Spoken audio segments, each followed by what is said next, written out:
السلام علیکم ورحمۃ اللہ۔ آج میں آپ لوگوں کے ساتھ نماز کا ایک بہت ہی اہم مسئلہ شیئر کرنے جا رہا ہوں، جسے جان کر آپ کو اور مجھے انشاءاللہ عز و جل بہت زیادہ فائدہ حاصل ہوگا۔ یاد رکھیے گا، نماز کے جو مسائل ہیں ان کا علم ہونا یہ بہت ضروری ہے، کیونکہ افضل عبادت ہے نماز فرض ہے۔ کل قیامت کے دن پہلا سوال ہی نماز کا ہوگا، اس لیے ہمیں چاہیے کہ نماز کے جو مسائل ہیں یہ ہم ضرور سیکھیں تاکہ صحیح طریقے سے نماز ادا کر سکیں۔ نماز پڑھتے ہوئے یہ ایک غلطی بہت سے لوگ کر جاتے ہیں جو کہ نہیں کرنی چاہیے۔ دیکھیں، نماز کی کچھ شرائط ہیں اور کچھ فرائض ہیں، اور نماز کی شرائط یا فرائض یعنی نماز کی شرائط میں سے کوئی ایک شرط یا نماز کے فرائض میں سے کوئی ایک فرض رہ جائے تو آپ کی نماز ہی نہیں ہوگی۔ اور یاد رکھیے گا، تکبیر تحریمہ جو نماز کے شروع میں کہتے ہیں، ہم تکبیر تحریمہ کہہ کر نماز شروع کرتے ہیں۔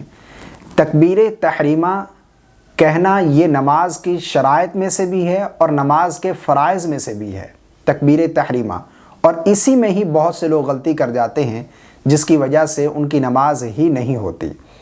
میں ایک چھوٹا سا واقعہ سناتا ہوں۔ پچھلے دنوں میں گھر سے باہر تھا، کہ سفر میں تھا۔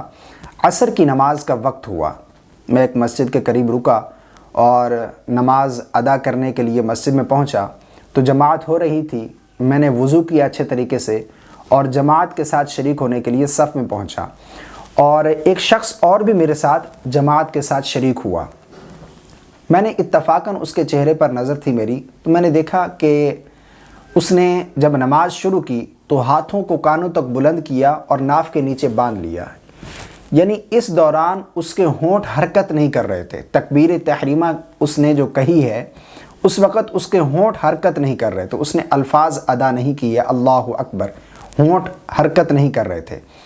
میں نے نماز پڑھی، نماز پڑھنے کے بعد میں نے ان سے سلام لیا اور ان سے گفتگو کی تھوڑی دیر۔ اس کے بعد میں نے پوچھا کہ آپ نے نماز پڑھی ماشاءاللہ، اور نماز شروع کیسے کی آپ نے؟ انہوں نے کہا میں نے تکبیر تحریمہ کہہ کر نماز شروع کی۔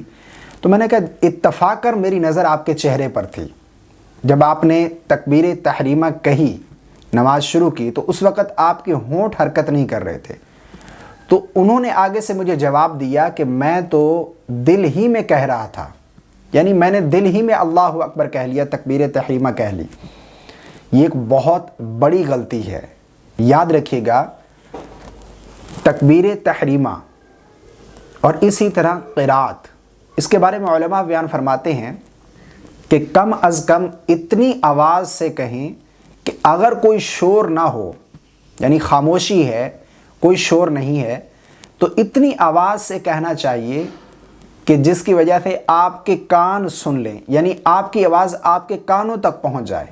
اتنی آواز کم از کم ہونی چاہیے، لیکن بعض لوگ دل ہی میں کہہ لیتے ہیں، تو اس طرح یہ درست نہیں ہے۔ تکبیر تحریمہ جب کہیں اس وقت آپ کی آواز آپ کے کانوں تک ضرور پہنچے، اللہ اکبر کہہ کر ہاتھ باندھیں، اور جب اللہ اکبر کہیں تو اس وقت آپ کی آواز اتنی ہونی چاہیے کہ اگر کوئی شور نہ ہو تو آپ کی آواز آپ کے کانوں تک پہنچ جائے، یعنی الفاظ ادا کریں، اللہ اکبر، دل ہی میں تکبیر تحریمہ نہ کہیں، ٹھیک ہے؟ اس کے الفاظ ضرور ادا کریں۔